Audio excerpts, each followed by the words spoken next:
Welcome back, friends. So in the series on emerging trends in human resource management, let's begin with yet another emerging trend in not only in human resource but in all the areas, and that is women in workplace and women in leadership roles. We all know that women play multiple roles in a society. They are mothers, daughters, wives, sisters, and now they are working women, they are leaders, they are CEOs, they are chairpersons, and women have started entering the one-time male-dominated leadership positions. So, as a result of an increasing globalization and opening of new markets in the developing countries, and moreover, there is a democratization of almost all countries in the world. So, we are witnessing a new class of women leaders. Women are gradually making their leadership presence in a number of fields that were once dominated by males, like entrepreneurship, health, education, banking, administration, engineering, not only at regional or national levels, but also at global, international levels. They are now resolved to break the traditional glass ceiling that barred them from entering leadership positions even when they possessed the requisite skills and talent to occupy those positions. So, whenever we talk of women leaders, this is one term that we often come across, that is glass ceiling. So, glass ceiling basically refers to existence of a metaphorical, intangible, unacknowledged impediments that obstruct the advancement of women in professional or public life. But women are constantly evolving and attaining new milestones across a wide spectrum of human activities in modern contemporary times. The world has witnessed the advent of women leaders such as Kamala Harris, the newly elected Vice President of US, Arundhati Bhattacharya, the chairperson of SBI, Indra Nooyi, ex-CEO of PepsiCo, and a more recent Leena Nair, the CEO of a fashion brand Chanel. So, one interesting thing that I often observe is that whenever we talk of women leaders, we specify the gender. Whenever, for example, we say Indra Nooyi, we say the first woman president, the first woman CEO of PepsiCo. But we do not say it when the leader is a male. Do we say Mark Zuckerberg, the male founder of Facebook? No, we do not say like that. This is because women leaders are rare. So, let's come and study some common characteristic features of women leaders. When we say women leaders, we say that they are more focused on completing their tasks within the deadlines. They prefer leading and creating flat organizational structures. So, what do we mean by a flat organizational structure? A flat structure means that there is less of hierarchy. There are less of levels in an organization. So, a flat organization structure means that all the employees would be at the same level, which leads to better communication which leads to a more collegial, collaborative atmosphere. And this certainly promotes cooperation among the team members, because whenever there is a hierarchy, whenever there are levels, so you feel a little inhibited to discuss something to a person, discuss something with a person who is at a upper level. But when the organization structure is a flat one, there is more cooperation and more collaboration, and people, they tend to work in teams, and this tends to be a participatory and possess a democratic style of leading people. So women leaders adopt a democratic style of leadership, whereby all the people, they participate in decision making, specifically decisions related to them. Now, what is the significance of women leaders? This significance that we are going to discuss is research based, and there are evidences that organizations that are led by women, they make effective decisions and deliver better results. They have better financial results because women are equipped with better relationship building skills. We all know that women play multiple roles, as I already stated. So they understand the basic concept of relationship building, because that is what our mothers do, right? They are taking care of your grandparents, they are taking care of the spouse, they are taking care of the children of the household, and at times they are also working. So they know how to manage things in a better way. They know how to develop trust in relationships. And a very important feature of today's leaders that everybody is talking of, especially in times of disruptions and especially in times of the pandemic that we all are going through right now, that every leader must possess is empathy.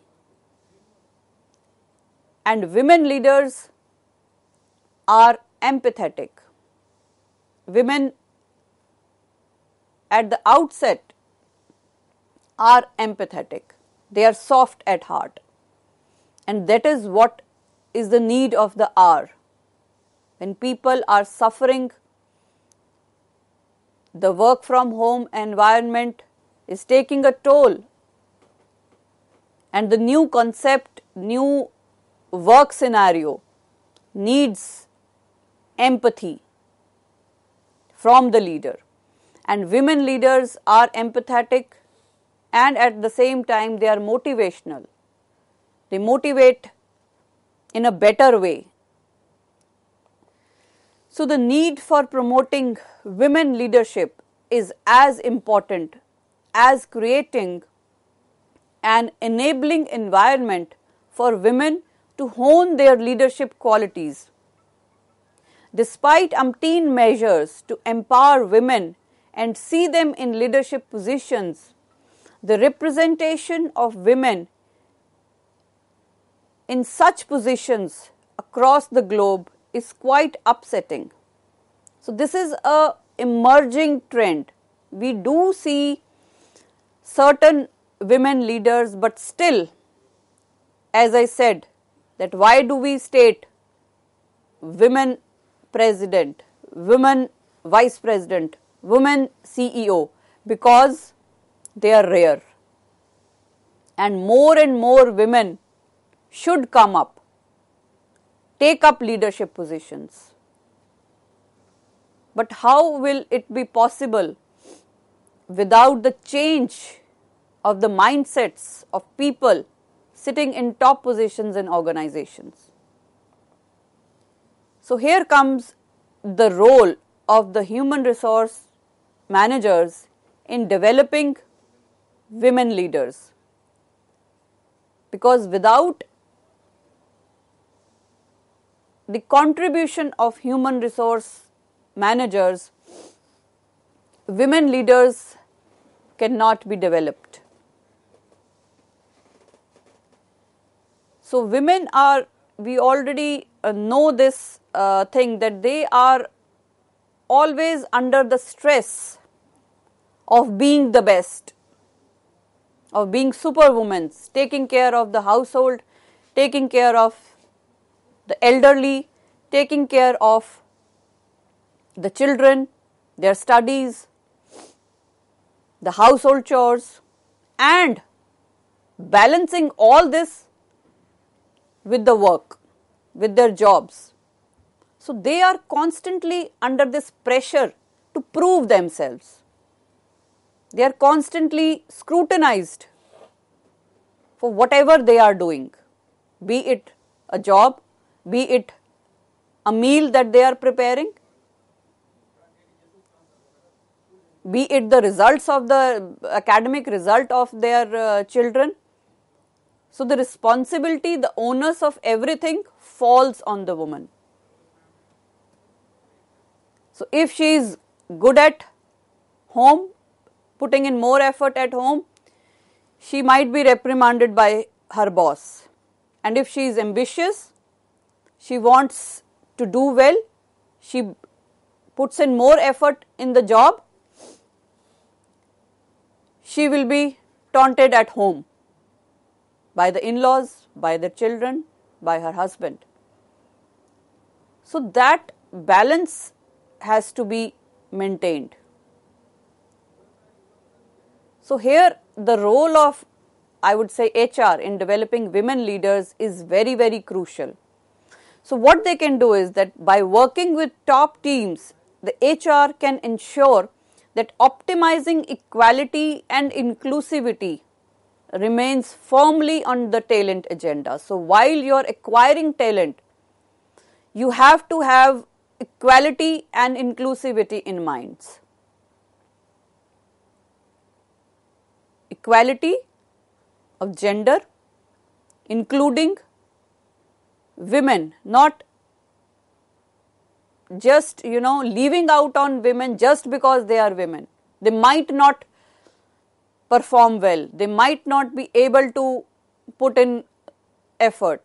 So we have to leave these things aside.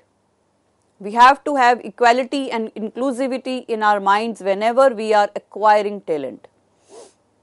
Next, by ensuring that high potential women are exposed to such roles throughout their careers, they are given support and tools to succeed. So if the HR identifies certain women whom they think that these women have the potential, and if they are given the proper support, and if they are given proper training, proper tools to do their jobs, they might excel in future. So you must ensure that such women are retained, they are trained, so that they can take up leadership positions in future. Then another important role that the HR can play in developing leaders is that of creating a culture of sponsorship, coaching and mentoring, leadership development programs, and executive coaching. Without having a proper culture of nurturing women leaders, nothing can be achieved. Culture means how people behave in an organization. So that culture has to be developed, and certain leadership development programs, executive coaching programs must be imparted to the women that you think they have the potential to be great leaders. then treating women applicants at par with men while selecting leadership positions. So, when you are thinking of any leadership position, treat women equally, and they should not be merely ignored because they are women. So, most of the times when we talk of leadership positions, we ignore women because we think they won't be able to do. This is a preconceived notion about women. So, that needs to be amended, that needs to be changed. And also, by providing comprehensive training modules for women empowerment and women leadership, we can develop women leaders. The next important role of human resource in developing leaders, women leaders, is by building an inclusive business environment. And when we say inclusive business environment, it means that everybody is included, irrespective of the gender of the people who are working. So, until and unless we have this inclusive business environment, women will not come up. They will hesitate to come up, to speak up. So, if you want to promote gender equality in your organization, you must have an inclusive environment where everybody is respected, everybody is valued, and everybody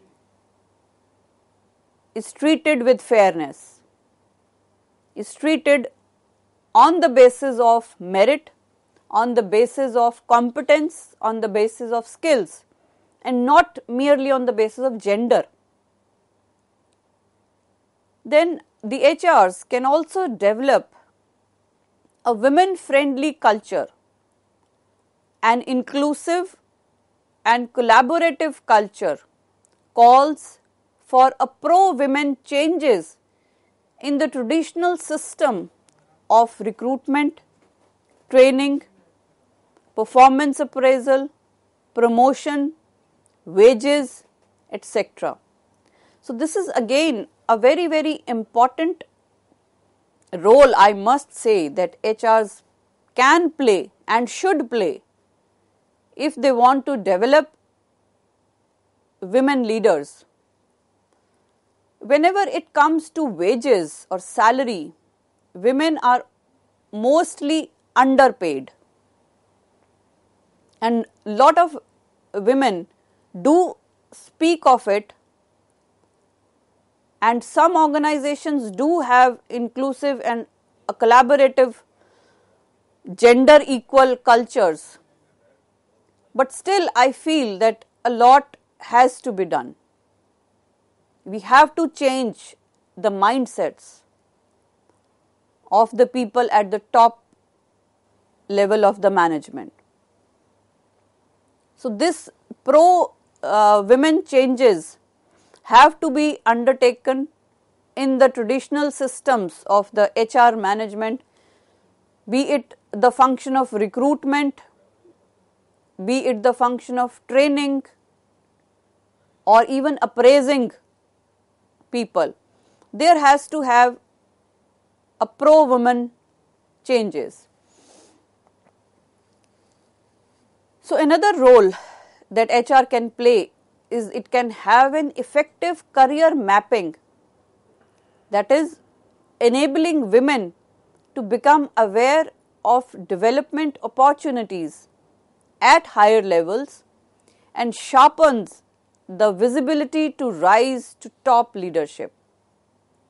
So, sometimes what happens is that women themselves are not aware of their competence, their potential. So, the HR can, have an effective career mapping if they identify such women who has the potential to excel in leadership roles, they must empower them. They must design their career and enable them to become aware of the opportunities that they will get at these higher levels. They must empower them. They must make them understand their potential at the top positions.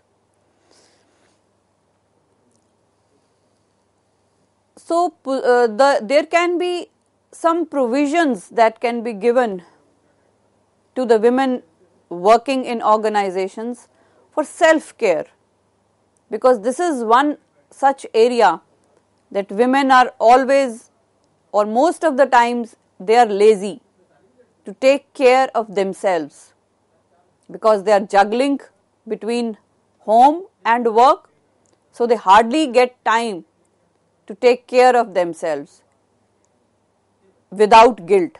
At times they do take care of themselves, but at the end of the day they start feeling guilty. Oh my God, I wasted so much time.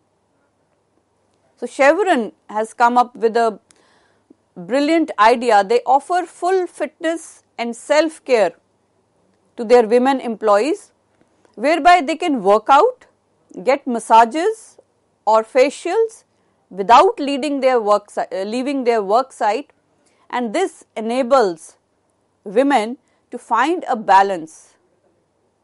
A work-life balance can be maintained and they can stay healthy, and it encourages them to take higher level responsibilities. So it is a wonderful practice, I must say, taking care of the women working in the organizations, whereby they can stay healthy, stay fit and look beautiful also. So provisions can also be given by offering after school programs for children of the women employees, like science camps, math sessions and other activities in the evening. So this is again a great challenge for women, because the entire responsibility of raising children lies on the shoulders of women. And if the children are school going, that particular time the woman can work. But what happens when the child is all alone after school? So she is under a constant pressure, constant stress of the safety of the child. So by providing some after school programs for women workers, like I stated, there can be science camps, some sessions on math and other fun activities for their children. So this will relieve them of the stress of their children, safety of their children, and it will enable women employees with children to retain the demanding positions without the worry of leaving their children at home. And it also reduces the choice that women often make between family and work. So there are certain times in the life of every woman when they have to choose between their family and their work. And those crucial times are mostly when the children are more demanding, when the children want more time from their mothers. So that is the time when it becomes very challenging for a woman to decide between her career or her children. So if these small little obstacles can be removed by organizations, by supporting them, by making some little adjustments with them, so that when that particular phase passes off, they can definitely take up those roles and they can take up those leadership positions and become effective leaders. Then another thing that organizations or the HRs can do is to give flexible work programs to suit women employees.